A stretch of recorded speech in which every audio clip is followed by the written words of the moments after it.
यरूशलेम में तनाव बढ़ चुका है। यीशु मसीह के विरुद्ध साजिश चल रही है।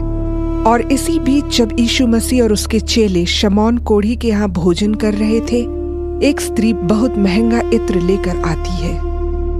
वह पात्र तोड़ती है और सारा इत्र यीशु मसीह के सिर पर उंडेल देती है।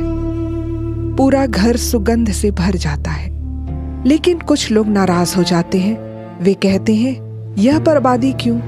यह इत्र बेचकर गरीबों को दिया जा सकता था। सुनने में यह बात बहुत धार्मिक लगती है, लेकिन यीशु मसीह जानता है उन लोगों के शब्द सच्ची दया या करुणा का प्रदर्शन नहीं थे।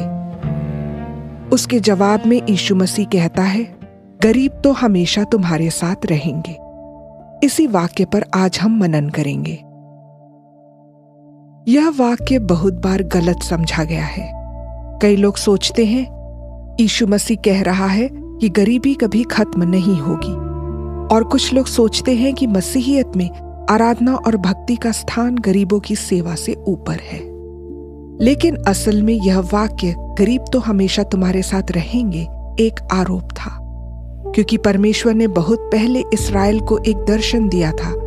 व्यवस्था विवरण में उसने कहा था, अगर तुम मेरी व्यवस्था मानोगे तो तुम्हारे बीच कोई गरीब नहीं रहेगा। सब्त का वर्ष अर्थात 7वां वर्ष और जुबली अर्थात प्रभु की प्रसन्नता का वर्ष का उद्देश्य यही था कि कोई कर्ज में दबा न रहे, कोई जमीन से वंचित न हो, कोई भूखा न रहे।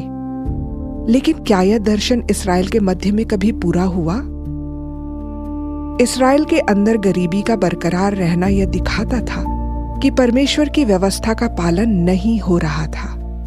इसलिए जब यीशु मसीह लोगों से कहता है, गरीब तो हमेशा तुम्हारे साथ रहेंगे, तो वह मानो यह कह रहा है, तुम अभी तक अन्याय का जीवन जी रहे हो, इसलिए गरीबी बनी हुई है।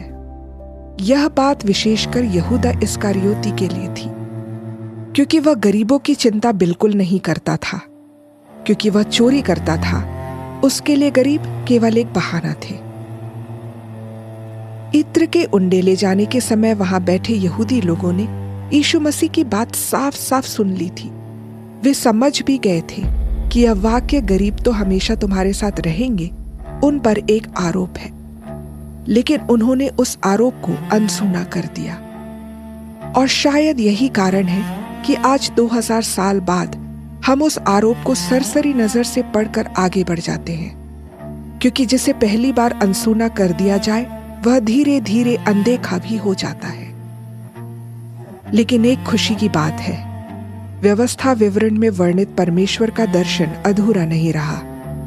यीशु मसीह के पकड़वाए जाने, मरने, जी उठने, स्वर्गारोहण और पवित्र आत्मा के आने के बाद कुछ अद्भुत हुआ।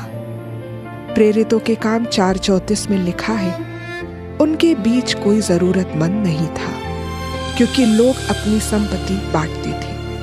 इसका मतलब परमेश्वर का जो दर्शन इस्राएल पूरा नहीं कर पाया, उसे पवित्र आत्मा से भरी कलीसिया ने पूरा किया। यीशु मसीह आज भी अपनी कलीसिया को बुलाता है, उस दर्शन को जीवंत रखने के लिए, जैसे इस्राएल को दिया तो गया, परंतु जिसे केवल प्रारंभिक कलीसिया ने पवित्र आत्मा के सामर्थ्य से पूरा किया।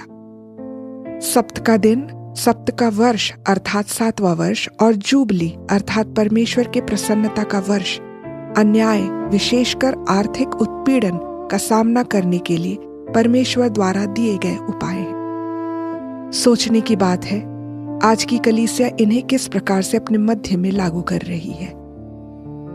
आज का पाठ हमें यह सिखाता है, गरीबी परमेश्वर की इच्छा नहीं है, लेकिन न्याय के अभाव के कारण गरीबी बनी रहती है। कलीसिया को अन्याय के विरुद्ध आवाज उठाने और न्यायपूर्ण जीवन का उदाहरण प्रस्तुत करने के लिए बुलाया गया है। यही आज का संदेश है।